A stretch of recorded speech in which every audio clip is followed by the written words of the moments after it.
जय माता की। आप सभी का हमारे YouTube चैनल जय माता की एक प्रार्थना में हार्दिक अभिनंदन है। आज हम श्री विष्णु महापुराण कथा की जो कड़ी हमने शुरू की है, उस कड़ी के अंतर्गत 5वें स्कंद के 32वें और 33वें अध्याय को आज हम करेंगे।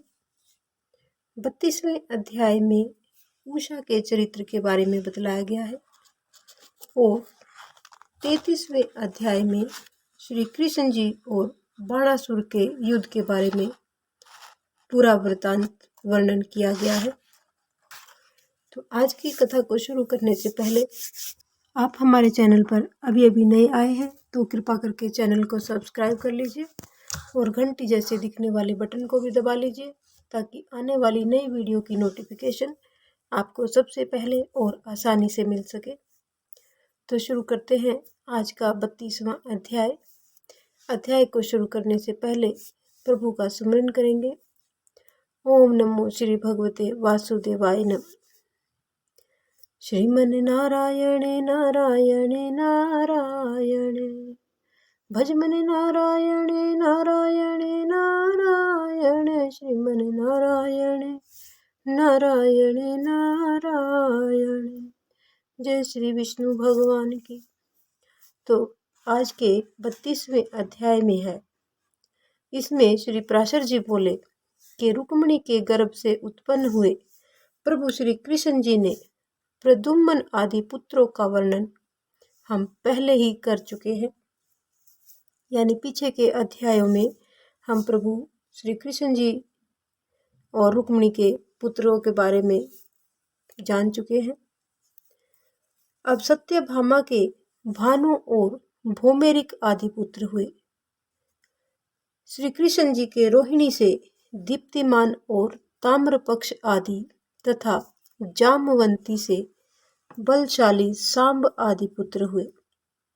यानी रुक्मिणी के अलावा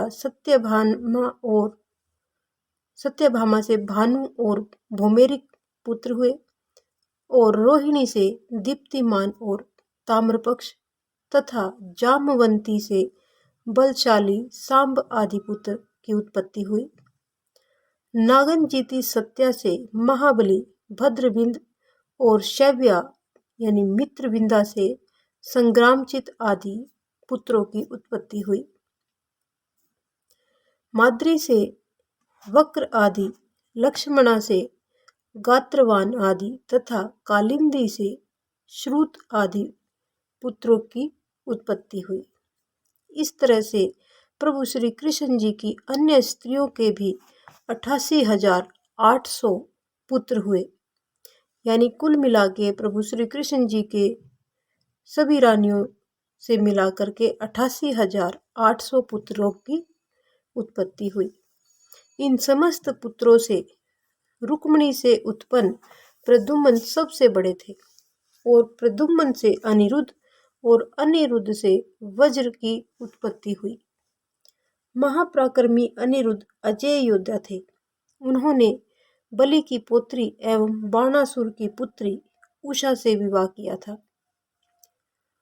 उस विवाह में श्री कृष्ण जी व प्रभु भोले शंकर का बहुत ही भयंकर युद्ध हुआ था और श्री कृष्ण जी ने बाणासुर की सहस्त्र भुजाएं काट के रख दी थी। आगे मैत्रेय जी बोले कि हे भगवान, उषा के लिए श्री कृष्ण जी व प्रभु शिव शंकर के बीच में युद्ध क्यों हुआ और श्री हरि ने बाणासुर की भुजाएं क्यों काट के रख दी? कृपा करके आप मुझे यह सब सुनाइए।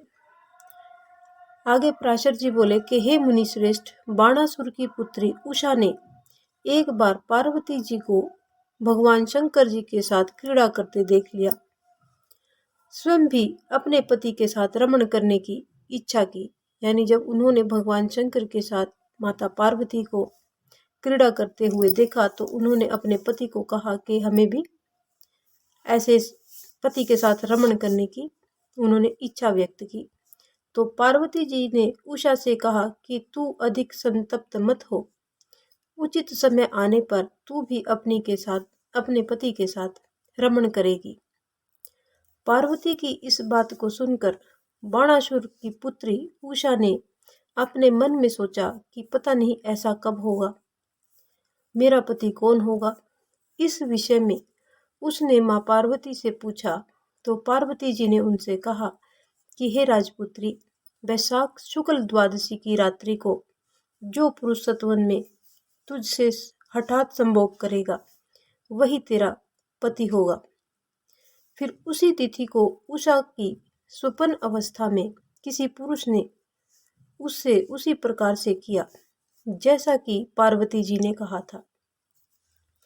फिर स्वप्न से जगने पर जब उसने उस पुरुष को न देखा तो वह उसे देखने के लिए उत्सुक होकर अपनी सखी की ओर लक्ष्य करके निर्लज्जता पूर्वक बोली कि हे प्राणनाथ, आप कहाँ चले गए। कुंभांड नामक बाणासुर का मंत्री था। उसकी चित्रलेखा नाम की एक पुत्री थी जो बाणासुर की पुत्री उषा की बहुत ही प्रिय सहेली थी। उषा का प्रलाप सुनकर चित्रलेखा ने उससे पूछा कि तुम किसके विषय में यह सब बातें कह रही हो। चित्रलेखा की बात को सुनकर उषा चुप हो गई और उसने उसे कुछ भी नहीं बताया। लेकिन जब चित्रलेखा ने उसे समस्त बातें गुप्त रखने का विश्वास दिलाया तो उषा ने उसे समस्त वृतांत जो कुछ भी पार्वती जी ने उससे कहा था वह सब उसे सुना दिया। और फिर उषा चित्रलेखा से बोली कि अब तुम कुछ उपाय करो कि उसका उसी से पुनः समागम हो जाए। तो यानी उसने चित्रलेखा से कहा कि तुम कुछ ऐसा उपाय करो कि वही पुरुष मुझे मिल जाए। उषा की बात को सुनकर चित्रलेखा बोली कि हे प्रिय सखी, तुमने जिस पुरुष को देखा है उसे मैं न तो जानती हूँ और न पहचानती भी नहीं हूँ, लेकिन तुम चिंता मत करो, मैं अवश्य ही तुम्हारा कुछ न कुछ उपकार अवश्य करूंगी। तुम 7-8 दिन तक मेरी प्रतीक्षा करो। और यह सब कहकर चित्रलेखा अपने घर चली गई और उस पुरुष को ढूंढने का प्रयत्न करने लगी। चित्रलेखा ने 7-8 दिन के पश्चात लौटकर उषा को कुछ देवता, दैत्य, गंधर्व और मनुष्यों के चित्र दिखाए। उषा ने सभी चित्रों को छोड़कर मनुष्यों पर और उनमें से भी अंधक और वृषणी वंशी यादवों पर ही दृष्टि डाली।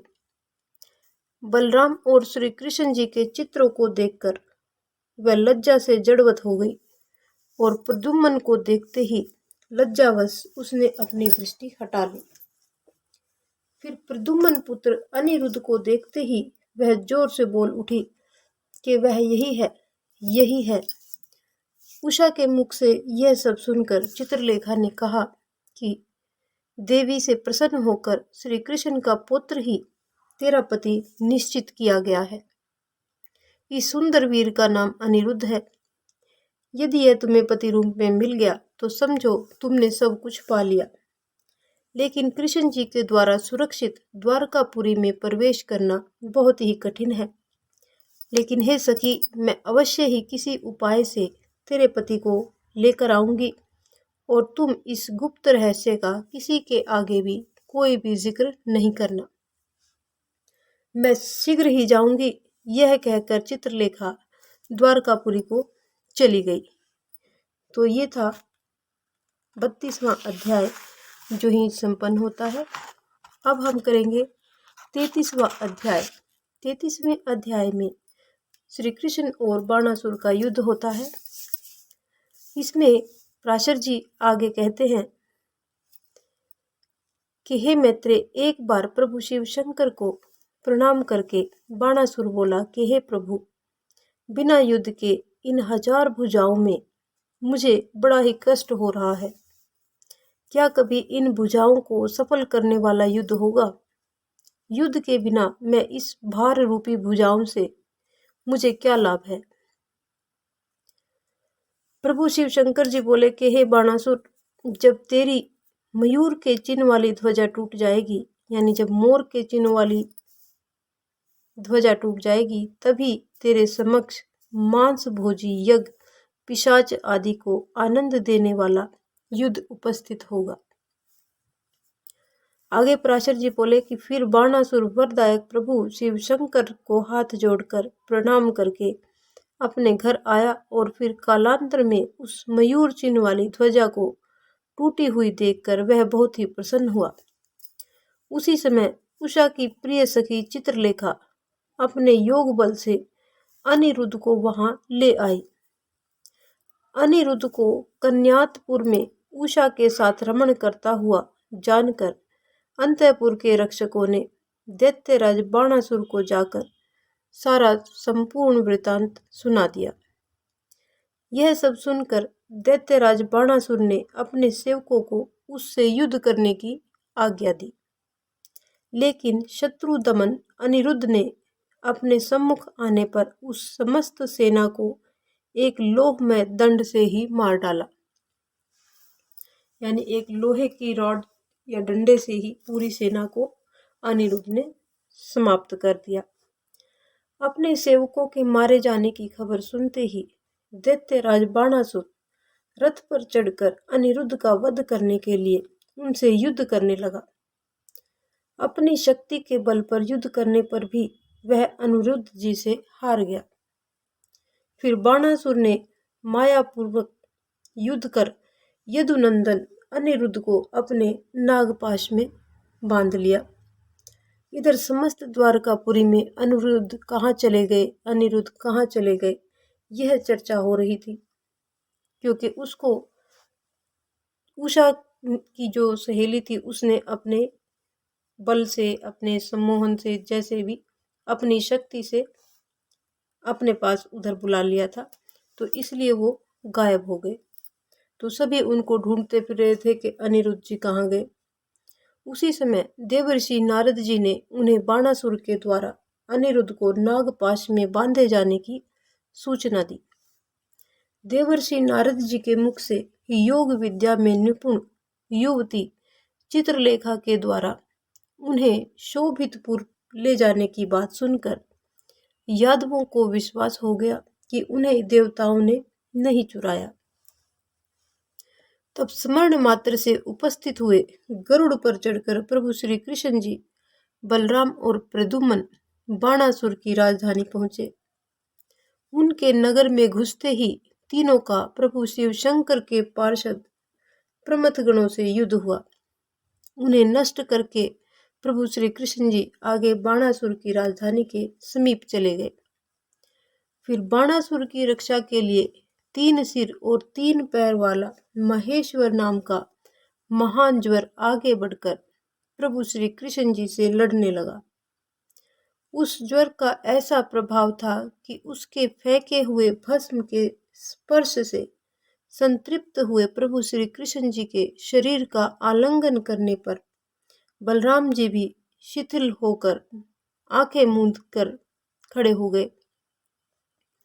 इस तरह प्रभु श्री कृष्ण जी के साथ उनके शरीर में व्याप्त होकर युद्ध करते हुए उस माहेश्वर ज्वर को वैष्णव ज्वर ने तुरंत उनके शरीर से निकाल दिया।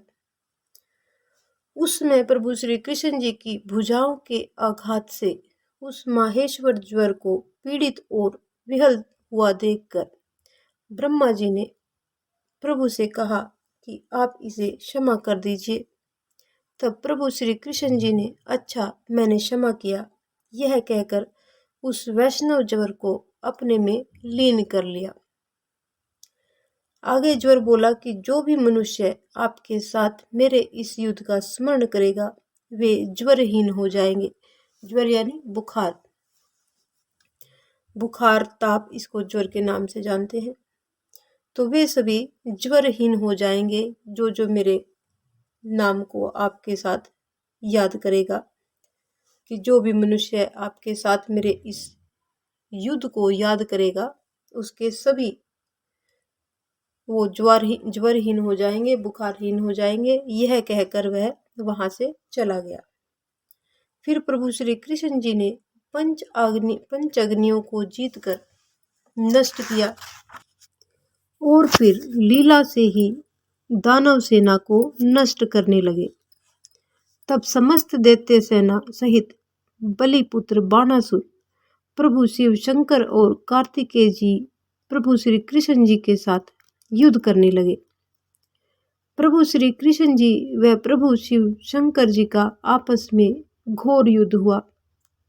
इस युद्ध में प्रयुक्त शस्त्रास्त्रों के किरण जल से संतृप्त होकर समस्त लोग शुद्ध हो गए।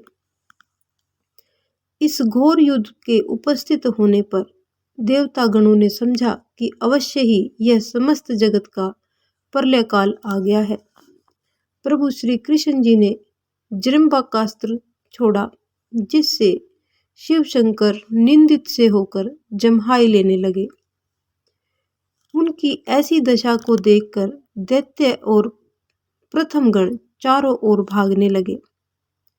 प्रभु शिव शंकर निद्रा विभूत होकर, यानी उन्हें नींद सी आने लगी, रथ के पिछले भाग में बैठ गए और फिर अनायास ही अद्भुत कर्म करने वाले श्री कृष्ण जी से युद्ध नहीं कर सके। फिर गरुड़ के द्वारा वाहन के नष्ट हो जाने से, प्रद्युम्न के शस्त्रों से पीड़ित होने से तथा श्री कृष्ण जी के हुंकार से शक्तिहीन हो जाने से कार्तिकेय भी भागने लगे। इस तरह से श्री कृष्ण जी के द्वारा प्रभु शिव शंकर के निद्रा विभूत दैत्य सेना के नष्ट, कार्तिकेय के पराजित और शिव गणों के क्षीण हो जाने पर श्री कृष्ण प्रद्युम्न और बलराम जी के साथ युद्ध करने के लिए वहां पर बाणासुर साक्षात नंदीश्वर के द्वारा हांके जाते हुए रथ पर चढ़कर आया। उसके आते ही वीर पराक्रमी बलराम जी ने अनेकों बाणों की वर्षा करके बाणासुर की सेना को तितर बितर कर दिया। बाणासुर ने देखा कि उसकी सेना को बहुत फुर्ती के साथ बलराम जी हल से खींच खींच कर मूसल से मार रहे हैं और श्री कृष्ण जी उसे बाणों से बींधे डाल रहे हैं। तब बाणासुर का श्री कृष्ण के साथ भीषण युद्ध छिड़ गया। वे दोनों परस्पर कवच भेदी बाण छोड़ने लगे, लेकिन प्रभु श्री कृष्ण जी ने बाणासुर के छोड़े हुए बाणों को अपने बाणों से काट डाला और फिर बाणासुर कृष्ण को तथा कृष्ण बाणासुर को बींधने लगे। उस समय परस्पर चोट करने वाले बाणासुर और श्री कृष्ण जी दोनों ही विजय की इच्छा से शीघ्रतापूर्वक अस्त्र शस्त्र छोड़ने लगे। फिर अंत में समस्त बाणों के छिन्न और समस्त अस्त्र शस्त्रों के निष्फल हो जाने पर प्रभु श्री कृष्ण जी ने बाणासुर को मार डालने का विचार किया। फिर प्रभु श्री कृष्ण जी ने सैकड़ों सूर्यों के समान प्रकाशमान अपने सुदर्शन चक्र को हाथ में ले लिया।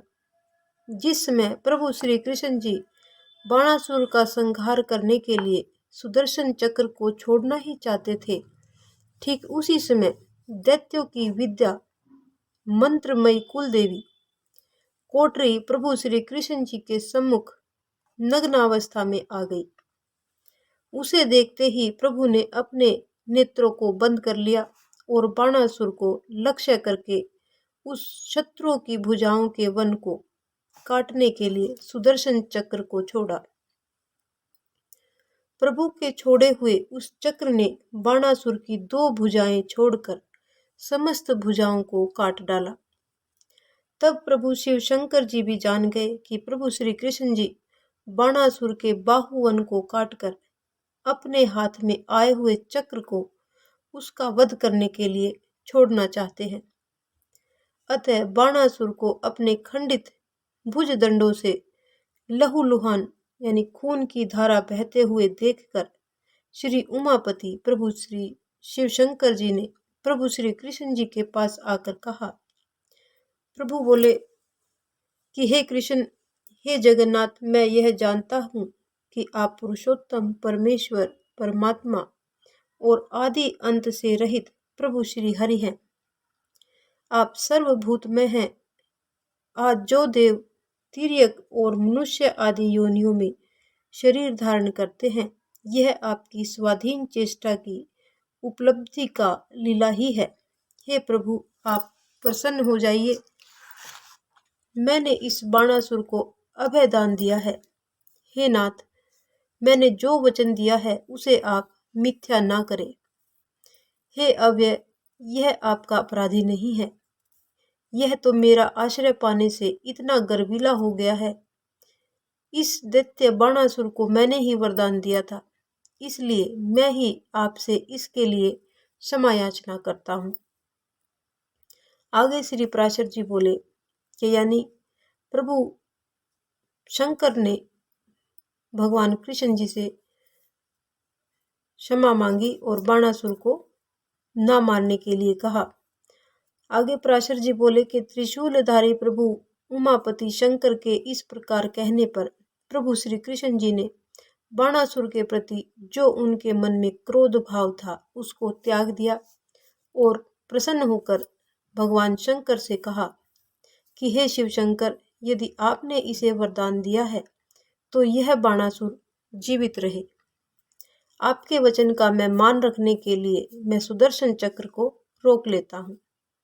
आपने जो उसे अभय दिया है वह सब मैंने भी दे दिया।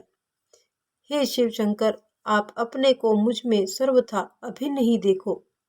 आप यह भली प्रकार समझ ले कि जो मैं हूँ वो आप हैं तथा समस्त संसार देव असुर और मनुष्य आदि कोई भी मुझसे भिन्न नहीं है। हे वृषभध्वज, मैं प्रसन्न हूँ, आप पधारिए, अब मैं भी जाऊंगा। आगे श्री पराशर जी बोले कि यह सब कहकर प्रभु श्री कृष्ण जी जहाँ प्रद्युम्न कुमार अनिरुद्ध थे वहां गए, यानी जहाँ पर प्रद्युम्न का बेटा अनिरुद्ध था वहां पर प्रभु श्री कृष्ण जी गए और उनके वहां पहुंचते ही अनिरुद्ध के बंधन रूप समस्त नागगण गरुड़ के वेग से उत्पन्न हुए वायु प्रहार से नष्ट हो गए। फिर सपत्नीक अनिरुद्ध को गरुड़ पर चढ़ाकर बलराम, प्रद्युम्न और प्रभु श्री कृष्ण जी द्वारकापुरी में लौट गए। तो इस प्रकार से ये हमारा आज का 33वां अध्याय यहीं पर संपन्न होता है। आज की हमारी कथा यहीं पर संपन्न होती है। अगले अध्याय 34वें अध्याय में हम पौंड्रिक का वध और काशी दहन के बारे में जानेंगे। यदि आपको हमारी ये कथा पसंद आए तो एक लाइक का बटन अवश्य दबाएं और इस प्रकार की और भी अन्य धार्मिक रोचक कथा कहानियों को जानने सुनने के लिए हमारे चैनल पर बने रहे। जय माता की।